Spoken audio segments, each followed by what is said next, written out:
Voltage divider में क्या होता है, दो रजिस्टर होते हैं, दो रजिस्टर के बिना आपका वोल्टेज डिवाइड नहीं होगा, ठीक है। और देखिए अगर आपको इससे ज्यादा डिवाइड करना है, ऐसा नहीं है कि वोल्टेज डिवाइडर दो ही रजिस्टर को मिला के बनता है, इसमें 3 भी हो सकते हैं, 4 भी हो सकते हैं, 5 भी हो सकते हैं। मतलब अगर आपको कहीं पर ऐसी सर्किट बनानी है कि एक ही वोल्टेज को अगर आप 4 वोल्टेज में कन्वर्ट करना चाहते हो तो इसके नीचे और रजिस्टर लगाते हुए चले जाना और लास्ट वाला रजिस्टर ग्राउंड से जोड़ देना, तब भी वोल्टेज डिवाइड होगा। हर प्लेटफॉर्म पे अलग अलग डिवाइड होगा, लेकिन फोन के अंदर सिर्फ 2 ही रजिस्टर यूज होते हैं वोल्टेज डिवाइडर के, ठीक है। और ये जो रजिस्टर हैं, ये 2 रजिस्टर आपस में कनेक्टेड होते हैं और नीचे वाला रजिस्टर किससे होता है, ग्राउंड के साथ कनेक्ट होगा।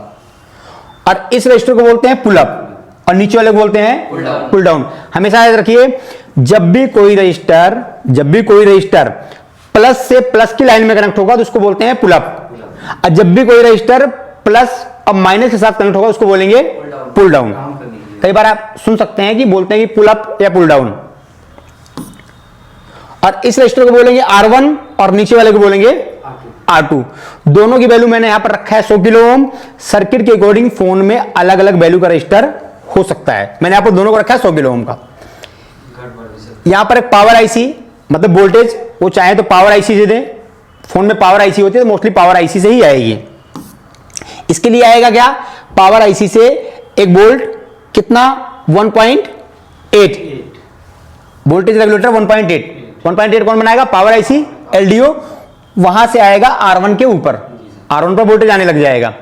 ये हमेशा ध्यान रखिएगा, जब भी आप वोल्टेज चेक करोगे पहले R2 पर नहीं चेक करोगे, R1 पर चेक करोगे क्या वहां पर 1.8 आ रहा है। नहीं आ रहा तो कहां से नहीं आएगा, पावर आईसी से।